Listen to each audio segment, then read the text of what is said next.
પરમાત્માએ આપ્યો, પણ દેવને કેવી રીતે પ્રાપ્ત કરવા? 9 પ્રકારની ભક્તિનો મહિમા ગણો. 9 માર્ગો છે ભગવાન તરફ જવાના. પ્રથમ માર્ગ શ્રવણમ કીર્તનમ મનનમ. પહેલો જ માર્ગ ભગવાનની કથા સાંભળો અને મનન કરો ને પછી કીર્તન કરો, પ્રભુને પ્રાપ્ત થશે. આ રીતે 9 પ્રકારની ભક્તિ કરે છે. પણ 9 પ્રકારની ભક્તિ ન કરી શકે તેને શું કરવું? તો કે તેને ભગવાનની પૂજા કરવી. તો કે પૂજા કેવી રીતે થાય? તો કે મૂર્તિ અને લિંગ. સમગ્ર મહાત્માએ પ્રશ્ન કર્યો કે તમારે મૂર્તિ પૂજા કરવી કે લિંગ પૂજા કરવી? ત્યારે સુતજી મહારાજે પ્રયાગ તીર્થની અંદર ભગવાન મહાદેવજીની 2 રીતની પૂજાનું વર્ણન કર્યું છે. સૂત કહે છે, હે મહાત્માઓ, દેવતાઓની મૂર્તિમાં પૂજા થાય છે અને મહાદેવની મૂર્તિમાં પણ પૂજા થાય છે અને લિંગ સ્વરૂપમાં પણ થાય છે. તો પછી લિંગ અને મૂર્તિમાં ભેદ કયો? સુતજી બહુ સુંદર વાત કરી છે, હે મહાત્માઓ, લિંગ એ નિરાકારનું પ્રતીક છે, મૂર્તિ એ આકારનું પ્રતીક છે. જો તમે શંકર ભગવાનની મૂર્તિ બનાવીને પૂજા કરો તો સાકાર પૂજા શંકરની પૂજા છે, એ એકની પૂજા છે. પણ તમે શિવલિંગની પૂજા કરો તો અનેકની પૂજા છે. લિંગની અંદર સમગ્ર ભુવનના દેવી દેવતાઓની પૂજાઓ સમાયેલી છે. કોઈ પણ દેવના દેવીની મૂર્તિ બનાવો, એકની પૂજા છે. બ્રહ્માની મૂર્તિ બનાવી, બ્રહ્માની પૂજા. વિષ્ણુની મૂર્તિ બનાવી, વિષ્ણુની પૂજા. શંકર ભગવાનની મૂર્તિ બનાવી, તેની પૂજા તો એકની પૂજા છે. પણ જે માણસ લિંગ સ્વરૂપની પૂજા કરે છે તેને સમગ્ર ભુવનના દેવી દેવતાઓની પૂજા કરવાનો ફલ પ્રાપ્ત થાય છે. માટે મૂર્તિ પૂજા પ્રાધાન્ય નથી, લિંગ પૂજા પ્રાધાન્ય છે. શિવ બહુ સુંદર વાત કરી. લિંગ પ્રાધાન્યતા સ્થાપ્યમ. જે સ્થાન પર ભગવાન મહાદેવની લિંગની સ્થાપના કરી છે તે પ્રાધાન્ય છે. બેરમ તો ગૌણકમ. બેરનો અર્થ છે મૂર્તિ. જ્યાં મૂર્તિ પ્રતિષ્ઠિત કરી છે તેના ગૌણ સમજવું, સામાન્ય સમજવું. લિંગા ભાવેન તત્ક્ષેત્રમ. જે સ્થાન પર ભગવાન મહાદેવજીનું લિંગ સ્વરૂપ છે ત્યાં સમગ્ર તીર્થો નિવાસ કરે છે. જે માણસ શિવલિંગની પૂજા કરે છે તે માણસને સમગ્ર દેવતાઓ, સમગ્ર દેવી, સમગ્ર તીર્થો, સમગ્ર ગ્રહ, નક્ષત્ર અને બધી પૂજા કરવાનું પુણ્ય પ્રાપ્ત થાય. એક જ શિવલિંગની પૂજા કરવા માત્રથી સમગ્ર ભુવનની પૂજા થાય. કારણ કે લિંગ એ સમગ્ર ભૂમંડળનું એક પ્રતીક છે. શિવપણમાં તો ત્યાં સુધી કહ્યું કે જે કોઈ માણસ શિવલિંગની પૂજા કરે છે તેની પૂજા પણ શિવલિંગની અંદર થઈ રહી છે.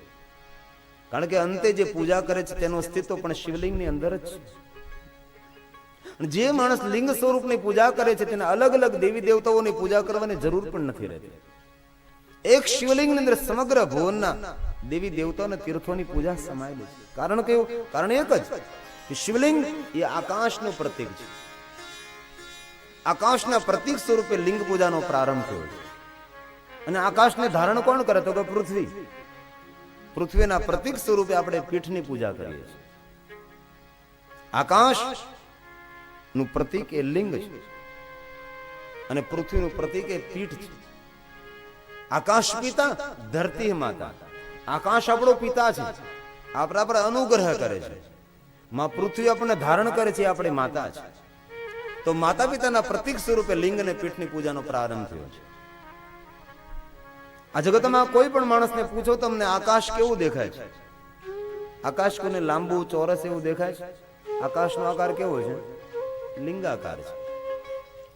લિંગ જેવો આકાર આકાશનો. માટે આકાશના પ્રતીક સ્વરૂપે લિંગ પૂજાનો પ્રારંભ થયો. અને આકાશમાં સમગ્ર વસ્તુ સમાયેલી છે.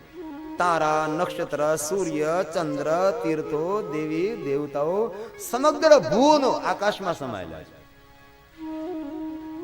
ભુવન એક ભાસ છે. અને જે ભુવનના આકાશના રંગને જોઈ, આકાશનો વાસ્તવમાં કોઈ રંગ જ નથી.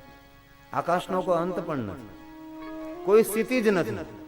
આપણી દ્રષ્ટિ અટકી જાય તેને સ્થિતિ જ કહીએ છીએ આપણે. જ્યાં લાગે કે પૃથ્વી ને આકાશ ભેગા થઈ ગયા છે, ખરેખર આકાશ ને પૃથ્વી ત્યાં ભેગા નથી થયા, પણ આપણો ભ્રમ છે જેને આપણે સ્થિતિ જ કહીએ છીએ. આકાશનો કોઈ રંગ નથી, પણ આપણી દ્રષ્ટિનો ભ્રમ છે. માટે આકાશ આપણને બ્લુ કલરનું દેખાય છે, ભાસે છે, બાકી કોઈ રંગ, ખાલી જગ્યા ઇતિ આકાશ. અને સમગ્ર આકાશમાં કરોડો કરોડો બ્રહ્માંડો સમાયેલા, કરોડો સૂર્ય, કરોડો પૃથ્વીઓ સમાયેલી. તો એ સમગ્ર આકાશના પ્રતીક સ્વરૂપે આ લિંગ પૂજા છે. અને આપણી દ્રષ્ટિ પ્રમાણે આકાશને ધારણ પૃથ્વી કરે, પૃથ્વીને મા તરીકે સ્વીકાર કરી આપે. માટે પૃથ્વીનું પ્રતીક એ પીઠ છે, આકાશનું પ્રતીક એ લિંગ છે, શિવલિંગ અને પીઠ એ સમગ્ર ભૂમંડળનું પ્રતીક છે. શિવ અને શક્તિનું પ્રતીક આપણા માતા પિતાનું પ્રતીક છે. અને ઘણા માણસો આ લિંગને આ રીતે સ્વીકારવા માટે તૈયાર નથી, પણ શિવ પુરાણમાં, લિંગ પુરાણમાં લિંગને આકાશનું પ્રતીક સમજવું એવું કહ્યું છે. મૂર્તિમાં પૂજા થાય, પણ ભગવાન શિવજીની મૂર્તિમાં અને લિંગમાં બંને રીતે થાય. કારણ કે ભગવાન શિવ નિરાકાર પણ છે અને ભગવાન શિવ તો આકાર પણ છે. સમગ્ર દેવતાઓ એ જીવત્વ છે અને ભગવાન શંકર એ બ્રહ્મત્વ છે. સમગ્ર દેવતાઓ જીવત્વ હોવાને કારણે તેની મૂર્તિમાં પૂજા થાય છે, પણ ભગવાન શંકર બ્રહ્મત્વ હોવાને નાતે તેની લિંગમાં પૂજા થાય છે. દરેક દેવતાઓને બ્રહ્મત્વ નથી કહેવાતા, દેવતાઓને જીવત્વ કહેવાય છે, ભગવાન શિવને બ્રહ્મત્વ કહેવાય છે. આવી વ્યાખ્યા શિવ મહાપુરાણની અંદર સુંદર રીતે વર્ણવેલી કરેલી છે. તો માનવે પોતાના જીવનને સુખી બનાવવું હોય તો કોઈ પણ સંપ્રદાયમાં જકડાયેલો, પકડાયેલો, પુરાયેલો હોય, પણ સંપ્રદાયની ધડતાને છોડીને શિવલિંગની પૂજા પ્રધાનને સમજવી. ભગવાન સ્વામિનારાયણે પણ શિક્ષાપત્રીમાં કહ્યું કે કોઈ પણ મારી સાધના, મારી ઉપાસના, મારો આશ્રિત બને તો તેને શિવની પૂજા તો કરવી છે. પંચદેવ પૂજ્યતે સર્વ કાર્ય સિદ્ધ અર્થે. પાંચ દેવની પૂજા જો પહેલા કરશે તો બધા કાર્યો તેના સફળ થશે. ભગવાન સ્વામિનારાયણે કયા પાંચ દેવતાઓનો તિરસ્કાર કરવાની વાત નથી કરી. પાંચ દેવતાઓ કયા? તો કે ભગવાન ગણેશ, ભગવાન શિવ, મા અંબા, સૂર્ય અને વિષ્ણુ. આ પાંચ દેવતાઓ, દેવીની ઉપાસના કરવાની ના નથી કહી ભગવાન સ્વામિનારાયણ. કારણ કે પાંચ દેવતાઓમાં શક્તિની પ્રધાનતા છે. જે મને આશ્રિત થાય એ પાંચ દેવની પૂજાને ન છોડે તેવું કહ્યું છે. પણ પછી જડતા ઊભી થાય ને પછી તો આની કઈ ગણપતિની જરૂર નથી ને શંકરની કઈ જરૂર નથી ને વિષ્ણુની કઈ જરૂર નથી. આ એક, એ તો આપણી જડતા અને મૂર્ખતાનું પ્રતીક છે. જે સંપ્રદાયમાં, જે ધર્મમાં પાંચ દેવતાઓની પૂજા ન હોય, ધર્મ ન હોય, સંપ્રદાય ન હોય, આડંબર હોઈ શકે છે, એ જડતા હોઈ શકે છે. અરે ભગવાન સ્વામિનારાયણ શિક્ષાપત્રીમાં ત્યાં સુધી કહ્યું કે કોઈ પણ બ્રાહ્મણ મારો આશ્રિત બને તો એ બ્રાહ્મણે પોતાના ભસ્મના ત્રિપુરનો ત્યાગ નહીં કરવો. ભગવાન સ્વામિનારાયણ મૂળ શિક્ષાપત્રીમાં, પછી યુગ સંમત બદલી ગયો શિક્ષાપત્રી, પછી બદલી જાય, આમાં બધું બીજી પ્રિન્ટ થઈ જાય. કોઈ પણ બ્રાહ્મણ મારો આશ્રિત થાય તો તેને રુદ્રાક્ષનો ત્યાગ ન કરવો. કોઈ પણ બ્રાહ્મણ મારો આશ્રિત થાય તો શિવ મંત્રનો ત્યાગ ન કરો, કારણ કે બ્રાહ્મણનો ઈષ્ટદેવ મહાદેવ છે. અને કોઈ પણ માનવ મારો આશ્રિત થાય તો તેના ઈષ્ટ મંત્ર અને ઈષ્ટદેવનો ત્યાગ ન કરો, આવું કહ્યું છે મૂળ શિક્ષાપત્રીમાં.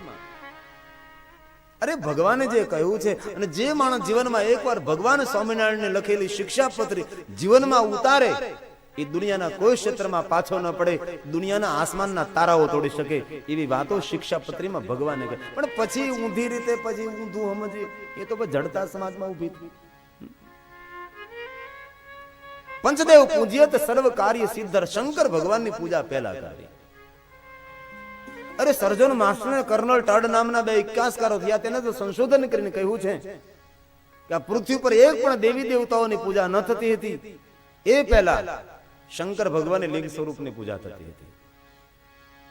અરે ત્યાં સુધી લખી નાખ્યું કે મોહમ્મદ પૈગંબર સાહેબનું અવતરણ ન થયું હતું એ પહેલા ઇસ્લામ લોકો પણ લાત નામે શિવલિંગની પૂજા કરતા હતા.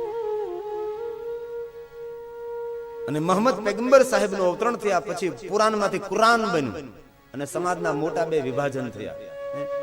આપણે ઉગતા સૂર્યને માને તે આથમતા ન માને. આપણે મૂછ રાખીએ તે લોકો દાઢી રાખે, મૂછ નહીં રાખે. બધું ઉલટી દિશા. આપણે અહીંથી વાંચીએ તે લોકો ઊંધું વાંચે. ઇતિહાસકારોએ જાહેર કર્યું કે દેશ અને પ્રદેશનો, સમગ્ર પૃથ્વીનો અભ્યાસ કર્યા પછી અમે લખીએ છીએ કે કરોડોમાં કરોડો વર્ષો જૂના જો અમને અવશેષો મળ્યા હોય તો શિવજીના મળ્યા છે. કરોડોમાં કરોડો વર્ષો જૂના મંદિરો જો અમને મળ્યા હોય તો ભગવાન શિવજીના મળ્યા છે. શિવલિંગો ભારત દેશમાં છે એટલું નહીં, સમગ્ર દુનિયાના દેશોમાં શિવલિંગો આવેલા છે. ઇતિહાસકારોએ સંશોધન કરીને જાહેર કર્યું છે કે જ્યારે આ પૃથ્વી પર કોઈ અવતારવાદ નહીં હતો, એ પહેલા માનવ માત્ર શિવની નિરાકાર સ્વરૂપની પૂજા કરતા હતા. અને અવતારવાદ થયો અને અવતારના અનેક વિભાજન થયા અને અવતારમાં સંપ્રદાયોની સ્થાપના થઈ અને સંપ્રદાયના ધર્મગુરુની જડતાને કારણે મૂળ વસ્તુને ભૂલાવી દેવામાં આવી. અને આપણું તો કેટલું મોટું દુર્ભાગ્ય છે, 20,000 થી વધારે સંપ્રદાયો આપણી પાસે છે. 20,000 થી વધારે, 20,000 થોડી પ્રજા 20,000 વિભાગમાં વહેંચાયેલી છે. સવર્ણ સંપ્રદાય વાળો શિવાલય, શિવાલય વાળો રામજી મંદિર, રામજી મંદિર વાળો કૃષ્ણ મંદિર ન જાય, કૃષ્ણ મંદિર વાળો સ્વાધ્યાય, સ્વાધ્યાય વાળો બીજા કોઈનો વિરોધ કરે. એવી જડતાઓ, એવા સુથી નાખ્યા માણસોને, એટલા વિભાજિત કરી નાખ્યા માણસોને. અને મૂળ આપણા ગામડામાં જોવો તો કેટલા મંદિરો હતા, એક શિવાલય ને એક રામજી મંદિર, બાકી હતું શું? અને રામજીની સાથે કૃષ્ણ લાલો વિરાજતો હોય, લહેર કરતો હોય.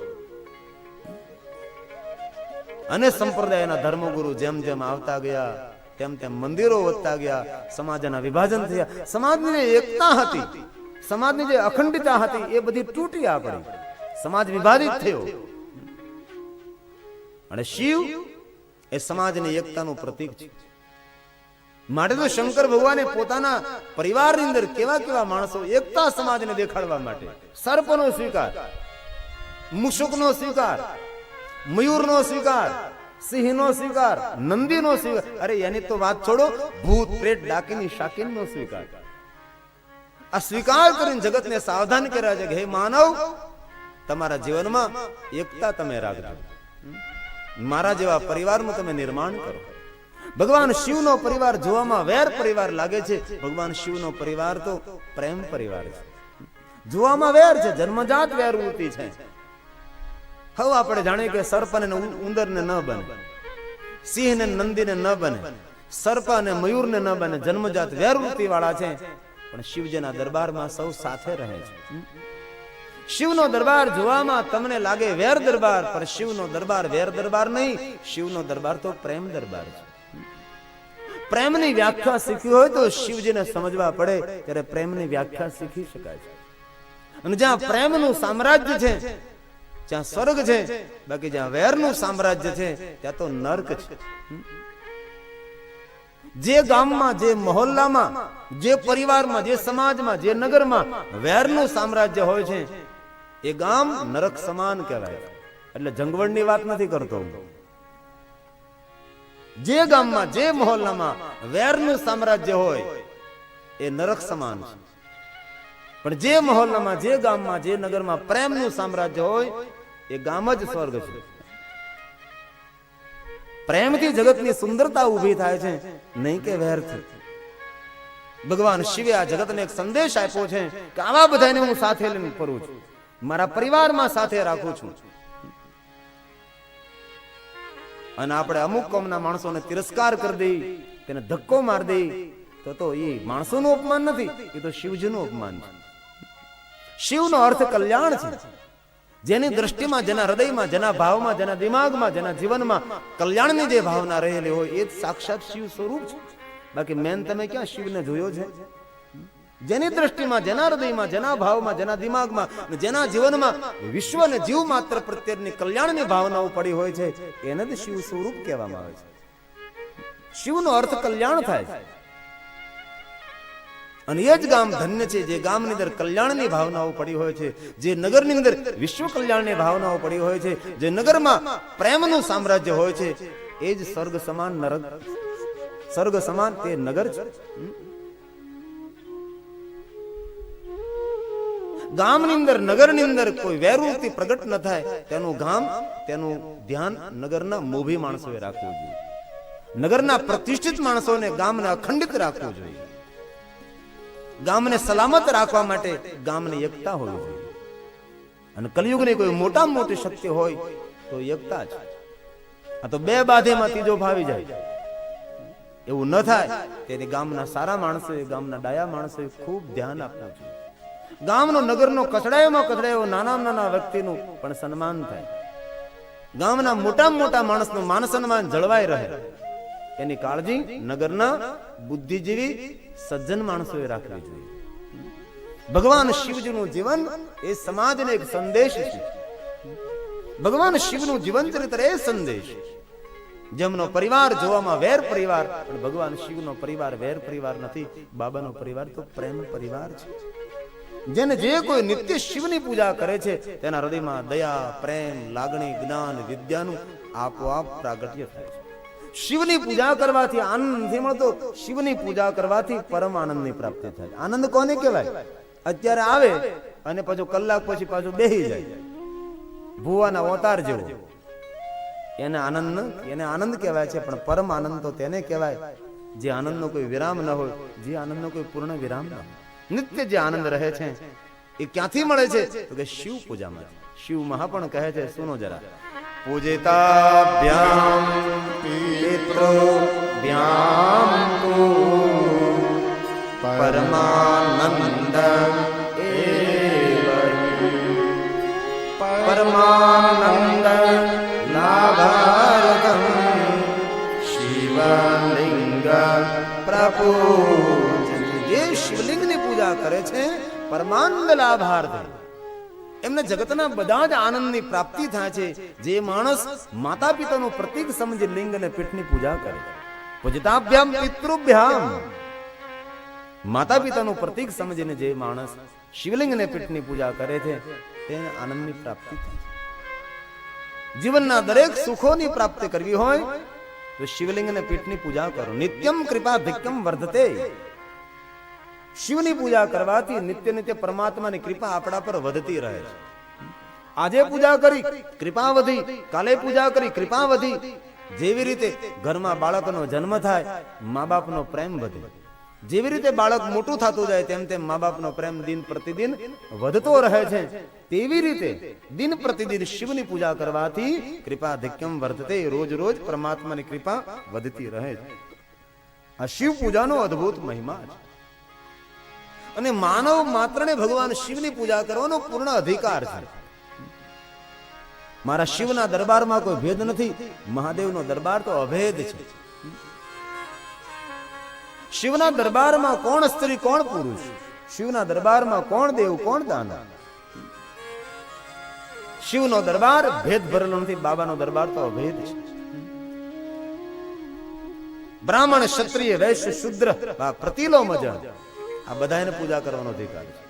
બ્રાહ્મણ હોય, ક્ષત્રિય, વૈશ્ય હોય, શુદ્ર હોય કે પ્રતિલોમજ કોને કહેવાય? તો કે બે જાતિથી જે જન્મેલો હોય, વર્ણશંકર જેને કહ્યું, એને પણ અધિકાર છે. કોઈ ભેદ નથી. કિમ બહુન કેન મનુષ્ય સ્નાપ તથા અન્યતઃ અધિકારો છે સર્વેશા શિવલિંગાર્ચને દીજા. જેટલો ભાઈઓને શિવલિંગની પૂજાનો અધિકાર છે એટલો જ બહેનોને શિવલિંગની પૂજાનો અધિકાર છે. ભલે કોઈ માણસો કહેતા હોય કે બ્રાહ્મણો શિવજીની પૂજા કરી શકે છે, ભાઈઓ જ શિવજીની પૂજા કરે, બહેનો ન કરી શકે. કોને કહ્યું ભાઈ આવું? જેટલો ભાઈઓને શિવજીની પૂજાનો અધિકાર છે એટલો જ બહેનોને શિવજીની પૂજાનો અધિકાર છે. મારા શિવના દરબારમાં કોઈ ભેદ નથી. મારો મહાદેવ તો અભેદ છે. જે ભૂત પ્રેત ડાકીની શાકીરનો સ્વીકાર કરે, જે સર્પનો સ્વીકાર કરે, તો બાબાના દરબારમાં આવો ભેદ કેમ હોઈ શકે? પણ સમાજની અંદર ખોટી વાત પ્રચલિત કરવામાં આવી કે ભાઈઓ જ શિવની પૂજા કરી શકે, બહેનો શિવની પૂજા ન કરી શકે. તો શિવના દરબારમાં કોઈ જાતિ ભેદ નથી. અને ભુવનમાં જાતિ કેટલી? બે. ત્રીજી કોઈ જાતિ જ નથી. એક શિવ અને બીજો જીવ. માયાના બંધનમાં જે બંધાય તેને જીવ કહ્યો, માયાના બંધનોથી મુક્ત રહે તેને ભગવાન શિવ કહે. જે માયાને આશ્રિત રહે છે તેને જીવ કહેવાય, માયા જેને આશ્રિત રહે તેને ભગવાન શિવ કહેવાય. શિવ અને જીવની આ સૃષ્ટિ છે. બાકી જીવની કોઈ જાતિ છે? આ પુરુષનો જીવ, આ સ્ત્રીનો જીવ, આ પશુનો જીવ, આ પક્ષીનો જીવ. જીવ તો જીવ છે. આ ભેદ છૂટે ને તો અભેદની પ્રાપ્તિ થાય. બાકી આ ભેદ છોડવું બહુ કઠિન છે. માટે મારી ગંગા સતીએ કહ્યું